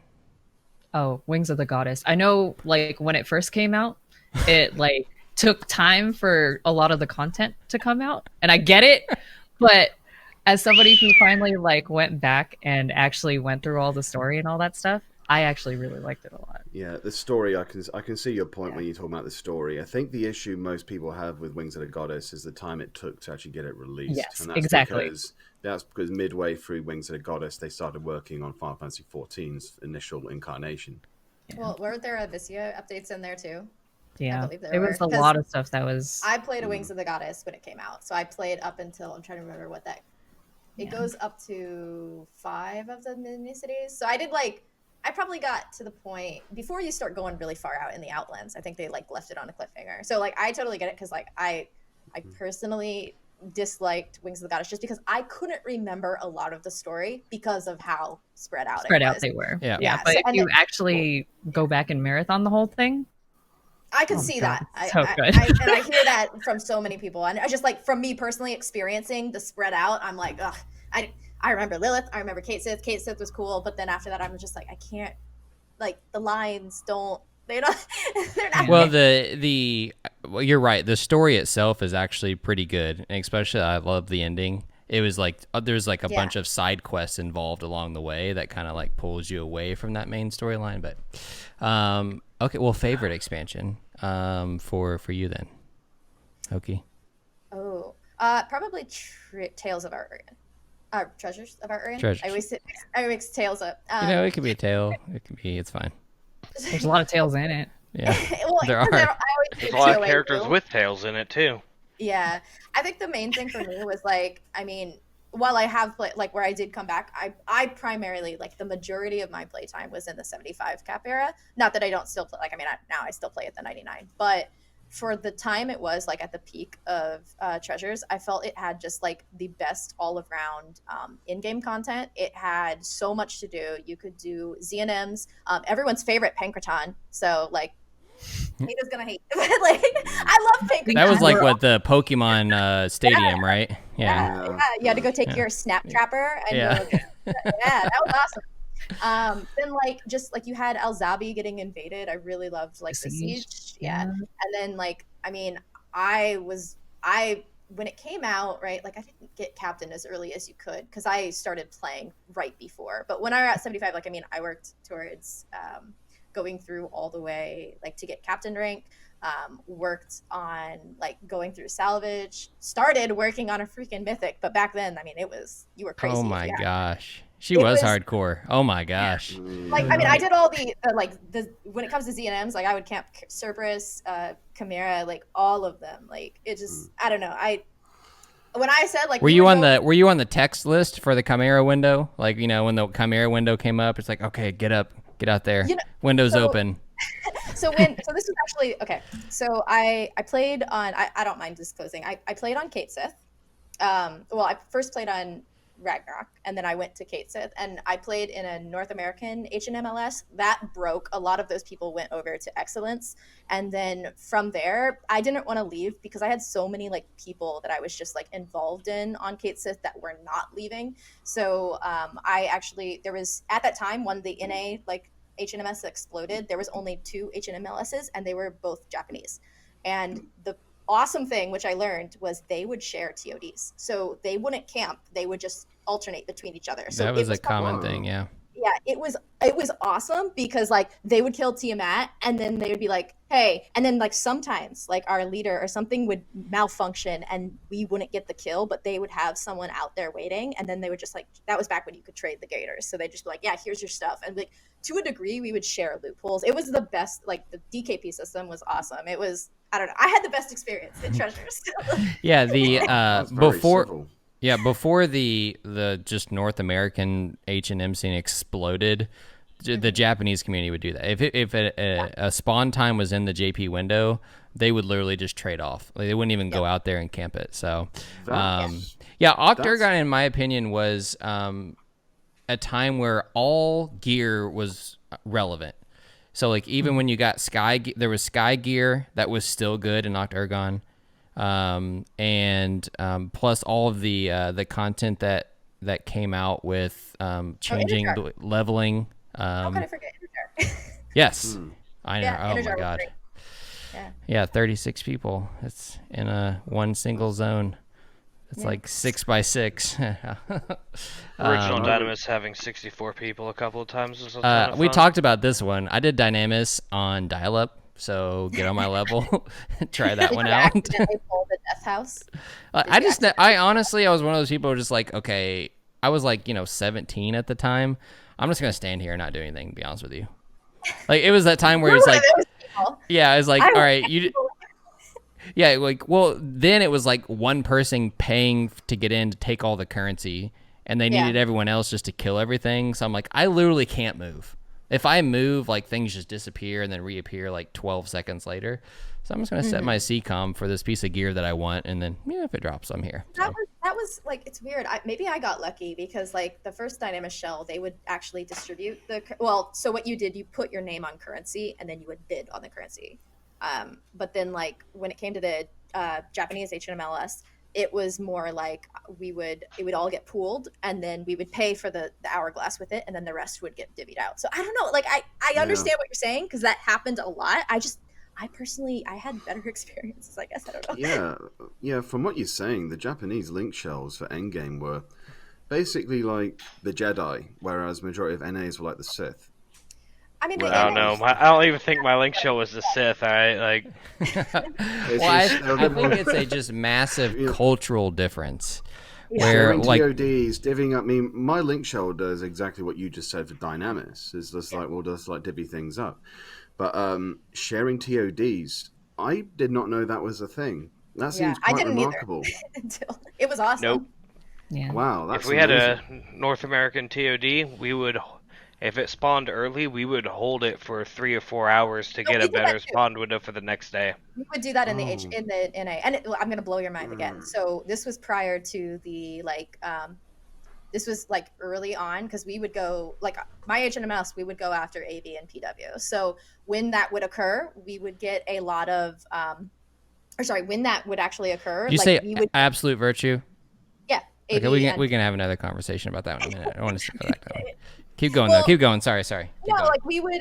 So you know how you would before, right? You would actually bring like extra outside parties to deal with like excess healing and stuff like that. So they would come sometimes to help like with us too. Like it was that, I don't know. They were on another level. It was awesome. I had such a good experience, and I feel so bad because I do understand. I've heard people have like horror stories, and so I don't know. Well, I think, like I said, with the H&Ms, like just like Western culture in general is just like more like, this is my group of people. I'm here to get everything from my group of people kind of type of thing.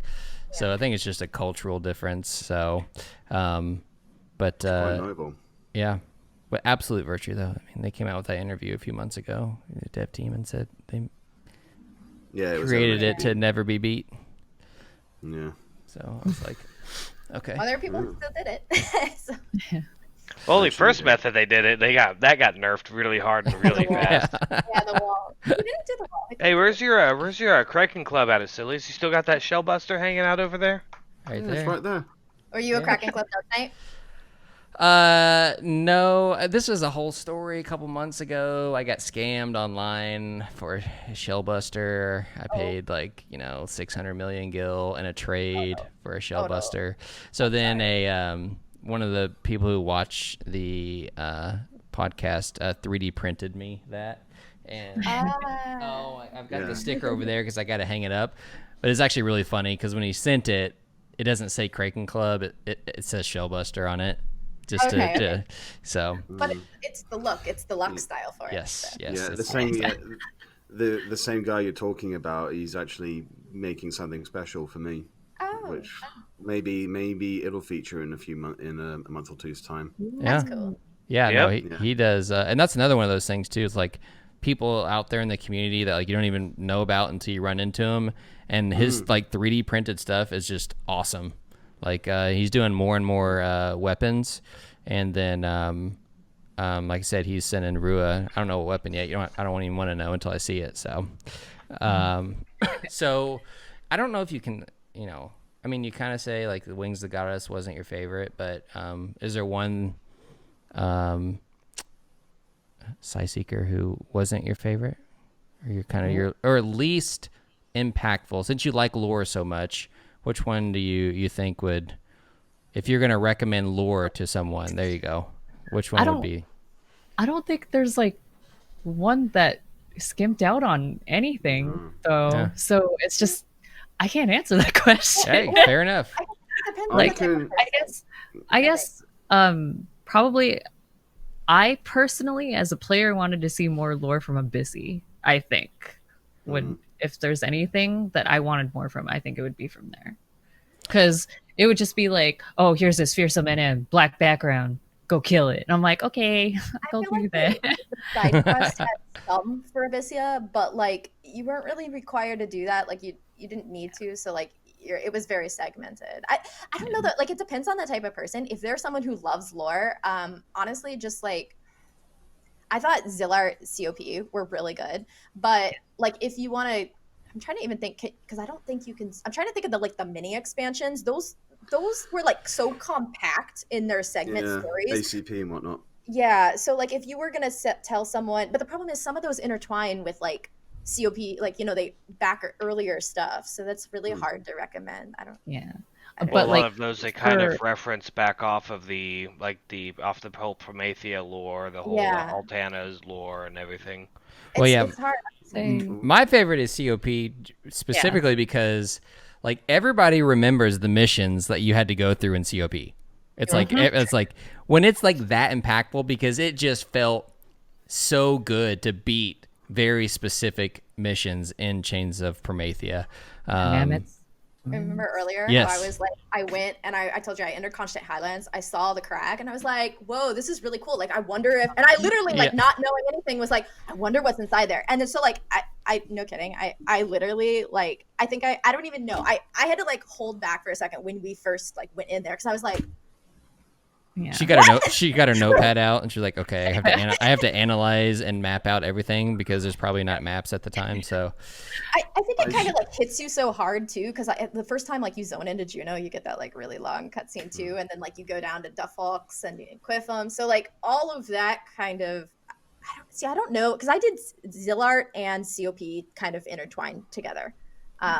So like I always felt those stories were kind of the same thing, but I agree with what you're saying, because I really, and this is something that I actually kind of miss in like 14, for instance. This is something that I didn't ever feel that 14 did, but I love this about 11, was like when you were saying, like when you accomplish beating either the Promies, that unlocks like Miserex Coast. mm-hmm. So like that's like a huge thing. You're kind of, your world kind of gets expanded and you're like, whoa, like what is this? This is really interesting. And then after that, what? Oh no, go for it. Then like after that, right? Like then you have so many more fights. You go through Rivera, you go through like the aqueducts, and then like you fight Oru, and then you fight, what is it? The 3 dragons, or the 1 dragon, the mammoths. Yeah, the and mammoths. Then you do your airship fight. You do Tenzin airship fight with Omega Ultima, and then you get Steve unlocked. You're like, what? Yeah, you just proved my point. You remember more of the big fights than me, but like that was literally my point. Is like it's so rewarding because you're always rewarded with something huge after each of those big fights. I think I misunderstood, because I thought you were asking what was the least likely you would recommend, and that's why I said Abyss. I think it just kind of evolved into so just making sure. But if we had to like go by recommendation, I would agree that Rise of Zillart going into COP stuff would be the best. Yeah, because I mean, Okieeomi just demonstrated why COP is very remarkable. Yeah, by the way, Oki, your memory is remarkable. Yeah. Oh man, I'll tell you, like my first day, I remember it so vividly. Later. It sounds like we've got material for another episode, but we can just like the adventures of Oki, like, you know. I'm not sure if you're going to get onto this a moment, EC, or not, but Wings of the Goddess has one specific character that has so much lore, and he explains so much of the wider lore, which we eventually saw in game with Seekers of Adolin. Does his name start with an N? It's I think you're talking about. It's Leko Haboka. Oh, she was thinking of the dad, I think. Yeah, the male Mithra, Leko. Yeah, the original Manthra. The Manthra, yeah. He's fascinating. I mean, spoiler here, but he's not really spoiler, but he's going to be subject of the lore video I do after my current project. Ooh, and he is fascinating. I think people would be. Oh, go ahead. Yeah, he's actually based. I think he's based off a real person as well. That'd be interesting to hear. There was. I'll keep this very brief. There was a Moroccan Islamic scholar and adventurer called Ibn Batuda who went across pretty much most of the continents of his time, apart from the Americas, obviously. But he traveled far and wide and just went on this epic journey and just recounted the state of the world. And it's kind of what this guy has done as well. And there's some other similarities, which I'll get to when I get to them. But Wings of the Goddess was just brilliant for lore. So you would say Rise of Zillart to COP, but I'd say for all of its faults, people might want to bag on it for it being drawn out. Wings of the Goddess's lore expansion was phenomenal.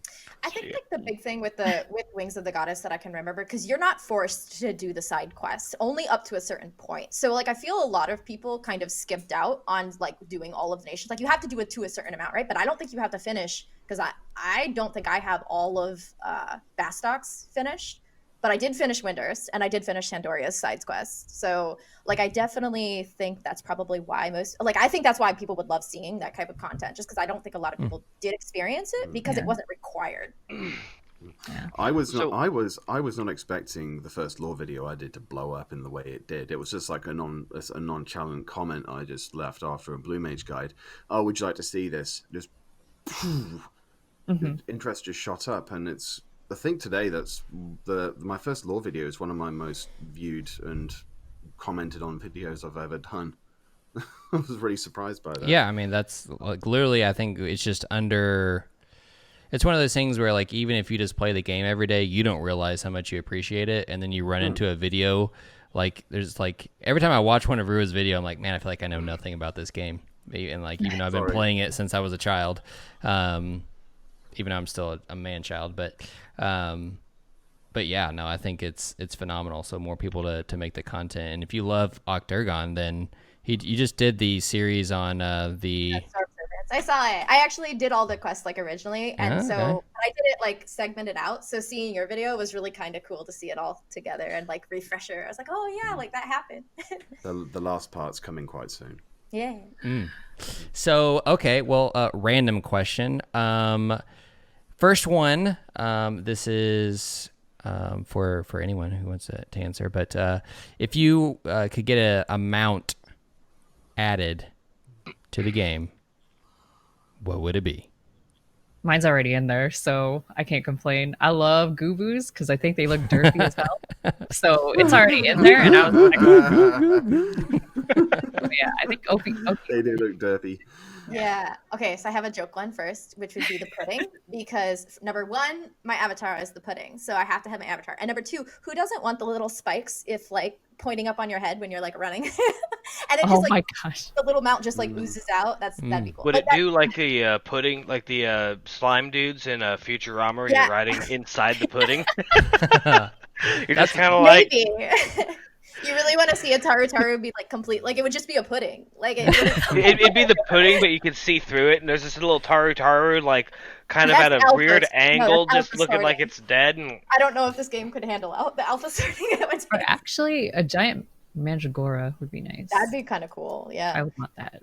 My serious answer would be a Yorva though, because like that'd be kind of cool to see. I would be really interesting. Like if I had to be like, hey, devs, you're putting in a Yorva, and then be like, figure it out. You decide how it's gonna be. Like, would it be really high up in the air, and then when a person walks under you, would it drop down and scare them, or like? Well, the one that I would add would be a giant sandworm. Oh my gosh! Well, giant sandworm. A giant sandworm. I would call it Shai Hulud, and I would go around reenacting Dune. Oh.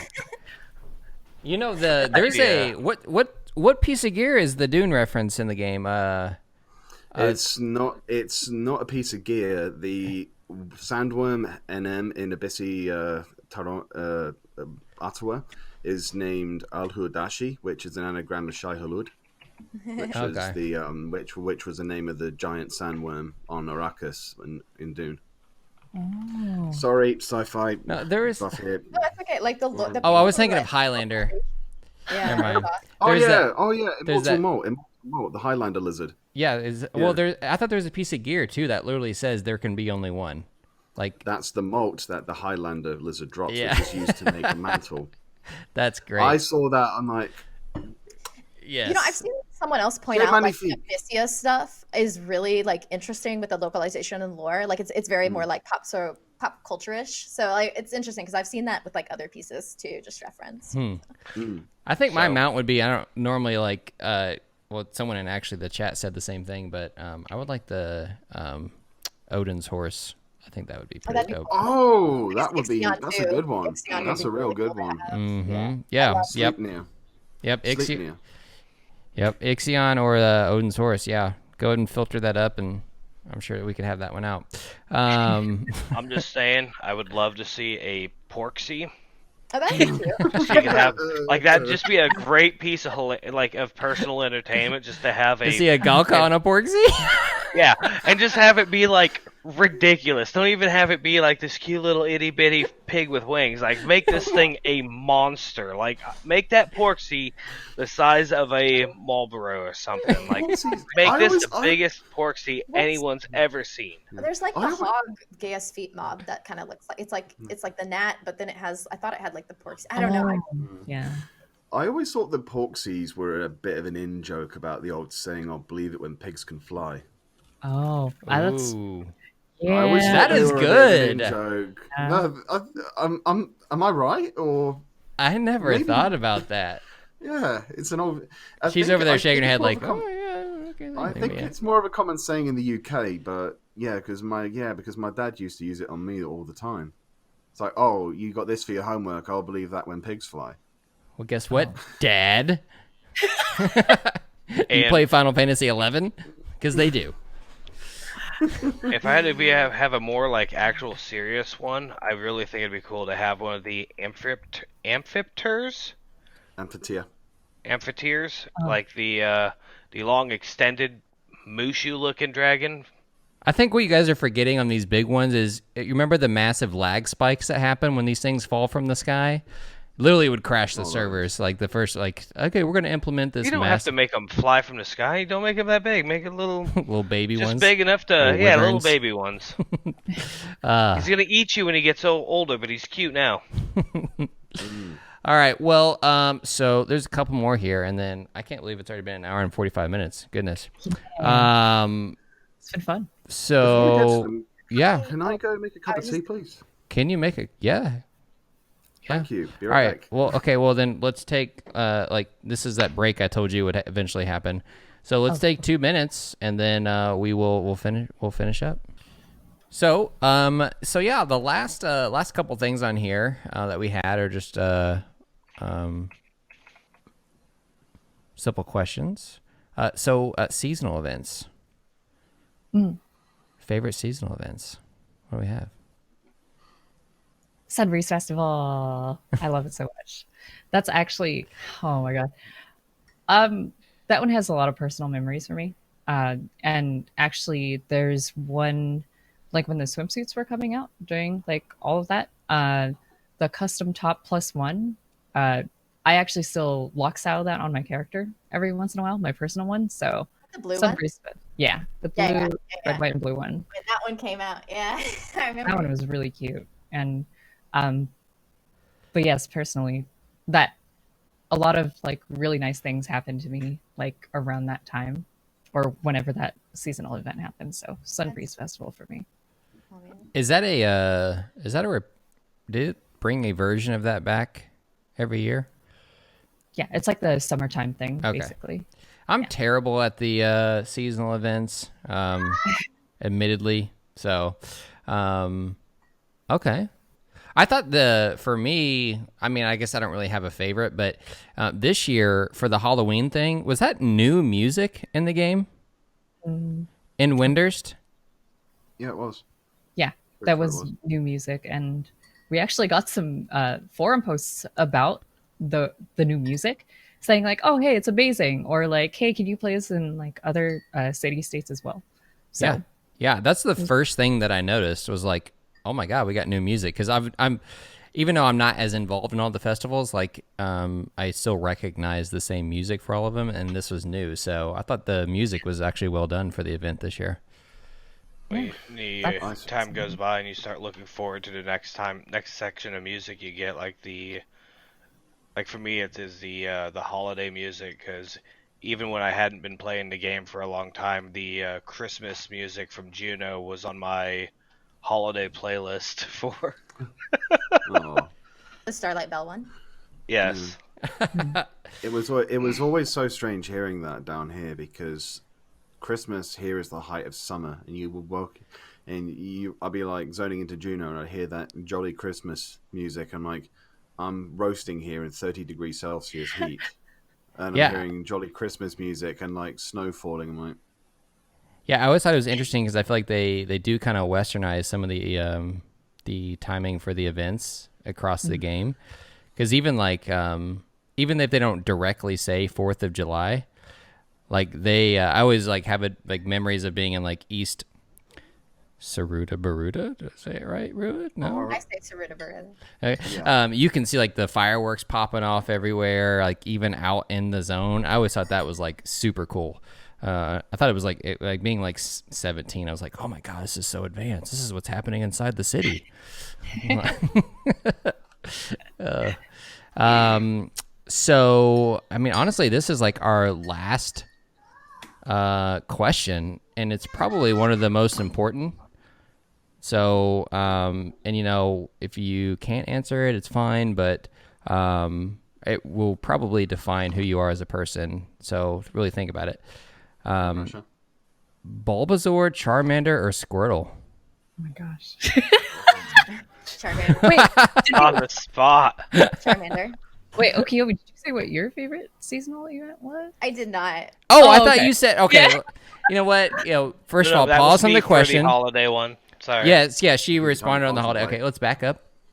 I'm sorry. Yeah. Sorry, I had to step away. My son just came home, so I just want to make sure he... I'm so sorry. Oh, it's okay. A terrible host. Your favorite seasonal event? Okay. It's a 3-way tie. And I think for similar reasons, yeah, so I have to go over all of them. That's basically all of them, right? Let me pull out my notepad because I actually took notes on these seasonal events when they came out. And yeah. That's when I use my elitist seasonal event. Yeah. My elitist seasonal book, yeah. Hold on, I'm going to put this notebook down and let me grab this other one. Yeah, so the first notebook, because there's 3. The first one talks about the Valentine's event. And that one, I think more or less that has like a comical reasoning for me. The first person who got me to play like Final Fantasy 11 was like my old boyfriend, like from way back in the day. And I don't know, just like I think with everyone else, you're like, I just totally thought he was gonna have like a male character just being and then he totally had a female character. And when I asked him why, he said, oh, the Valentine's event is going on and I will get way more chocolate hearts if I'm a female character. And I was like, you can't do that. She we think we can't speak to the devs now. She like called them on every platform at the time, was like, listen, this is not okay at all. Like, it was so funny too because he said it so nonchalantly and was just like, yeah, no, I'll get more gear. Like people will give me loot and give me gear and I was just like no. That's not how this works.